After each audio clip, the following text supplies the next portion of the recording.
राधे कृष्ण, जय श्री कृष्ण। आज मैं आप लोगों को सहजन के बारे में बताने जा रही हूँ।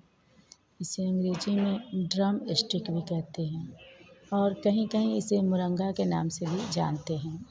यह पौधा अद्भुत पौधा होता है। यह सिर्फ अपने स्वाद के लिए नहीं बल्कि अपने अद्वितीय पोषण के गुणों के नाम से भी जाना जाता है। इसका वैज्ञानिक नाम मोरिंगा ओलिफेरा है।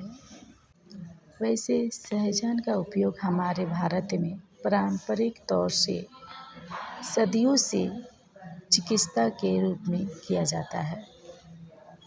इसकी पत्तियां, फली, फूल और यहाँ तक कि इसकी छाल भी विभिन्न प्रकार के औषधि के लिए उपयोग किया जाता है। आमतौर पर सहजन की फली को सब्जी के रूप में प्रयोग किया जाता है और इसके पत्ते हैं, इसको आप सलाद, चटनी और सूप के रूप में उपयोग कर सकते हैं। यहाँ तक कि सहजन को जीवन का पेड़ भी कहा जाता है।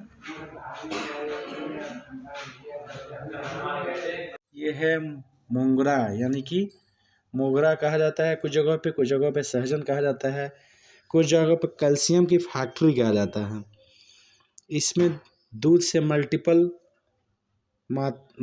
कैल्शियम होती है और सारे फलों से ज़्यादा इसमें विटामिन्स भी होते हैं। यह हमारे हड्डियों के लिए, आयरन के लिए, हड्डियों के लिए कैल्शियम देती है और विटामिन डी देती है।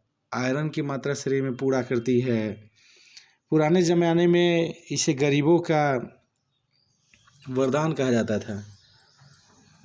जिन लोगों को कैल्शियम की कमी हो जाती थी वो लोग इनके पत्तों को पीस कर पीते थे। दोस्तों, हमारे आसपास में ही सारी औषधियाँ उपलब्ध हैं। ज़रूरत है उनको पहचानने की, उनको तराशने की और उनको कद्र करने की, ताकि हम अपने विटामिन डी की कमी होती है उसके लिए बहुत फ़ायदा है। ये इसमें भरपूर मात्रा में विटामिन डी होती है। जिनकी हड्डियों में दर्द हो, शुगर। बहुत वर्षों पहले हमारे जो भी पूर्वज थे, जो भी हमारे दादा परदादा थे, उस समय इतनी उन्नत चिकित्सा व्यवस्था नहीं थी, इतनी अच्छी हॉस्पिटल नहीं थी।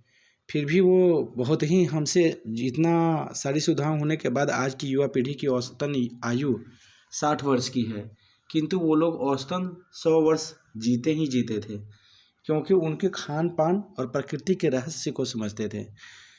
आज हम लोग यूनानी पद्धति यानी कि एलोपैथिक पद्धति में पैसे को भी। ये रहा इसका पेड़ और तोड़ कर गया है और पेड़ में लगे।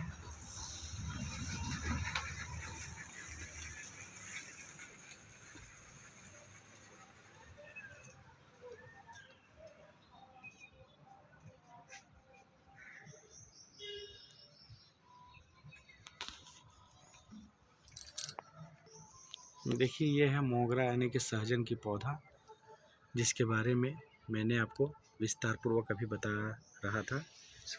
इसके पत्ते भी फ़ायदेमंद होते हैं। जिन लोगों को कैल्शियम की कमी हो जाती है, हड्डियों में आजकल लिक्विड की कमी हो जाती है, हर व्यक्ति को 60 प्लस में घुटने में प्रॉब्लम है, शुगर को भी कंट्रोल करता है, कोलेस्ट्रॉल को कंट्रोल करता है और थायराइड को भी एक लिमिट में लेवल मेंटेन रखता है। इसलिए इसकी पत्तियों को पाउडर भी मिलता है।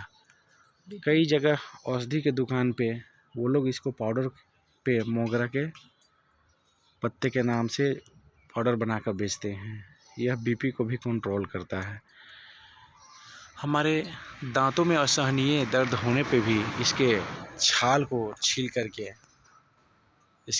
छील करके लोग दांत में दबा लेते हैं, जिससे कि दांतों का दर्द छूमंतर हो जाता है। यानी कि कहा जाए, यह पौधा जड़ से, तना से, फूल से, पत्ते से, फली से, हर प्रकार से यह हमारे लिए बहुत ही वरदान है, उपयोगी है।